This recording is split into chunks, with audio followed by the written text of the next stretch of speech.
Two teams, both won their first match. One plays at home. June 19, Seattle, Lumen Field. This is the match that decides who controls Group D. And almost nobody outside this group is paying attention to it. USA beat Paraguay 4-1 their opener, 4 goals, their biggest ever World Cup win. The crowd at Los Angeles Stadium was electric. The entire country started believing. Australia beat Türkiye 2-0 with 8 saves from a 2-2-year-old goalkeeper making his competitive debut. Nobody saw that coming. Not one person predicted it. Now, these two teams meet on June 19. Win this match, and you are through to the knockout rounds. Lose it, and Group D becomes a survival situation. Folarin Balogun scored twice. Gio Reyna came off the bench and curled one in with the outside of his right foot in injury time. It was the kind of performance that makes other teams nervous. But here is the thing about a 4-1 win over Paraguay. Paraguay lost 10 goals in 18 qualifying games getting here. They conceded 1 every 2 matches. USA scored 4 against them in 90 minutes on home soil in front of their own crowd, with Katy Perry opening the ceremony. Paraguay were bamboozled by the pace and movement USA showed in the first half. That is true. But Australia are a completely different problem. Australia do not press high. They sit deep. They absorb pressure. They wait. And then they hit you on the counter when you least expect it. USA will not score 4 goals against this Australia team. The question is whether they score 1. Because here is what Australia actually did against Türkiye.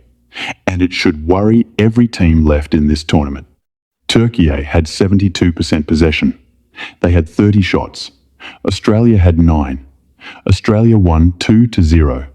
Patrick Beach, a 2-2-year-old goalkeeper winning only his 3rd cap, made 8 saves. 8.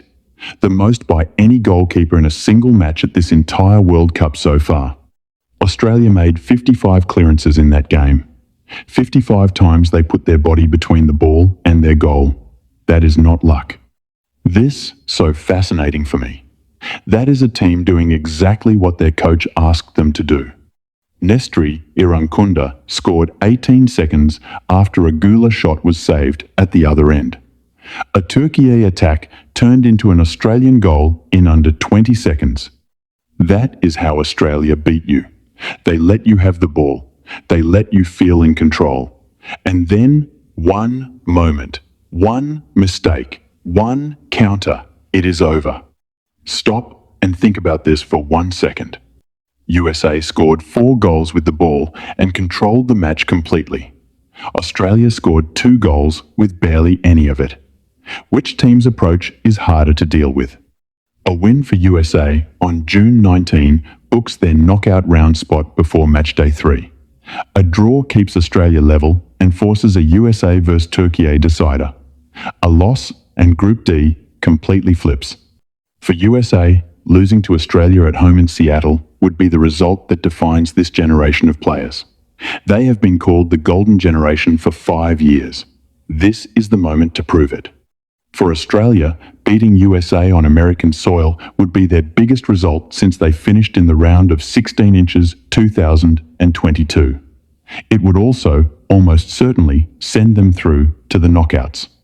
Christian Pulisic, Weston McKennie, Tyler Adams. This is the most talented US squad in history.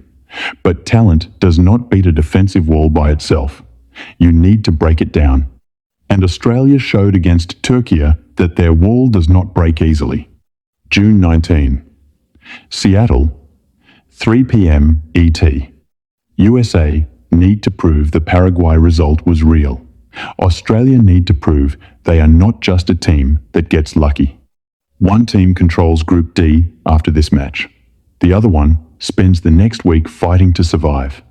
The early money is on USA, but Australia just beat a team that took 30 shots at them and walked away with a clean sheet.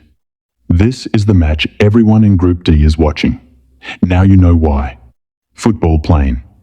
Subscribe for new video every week.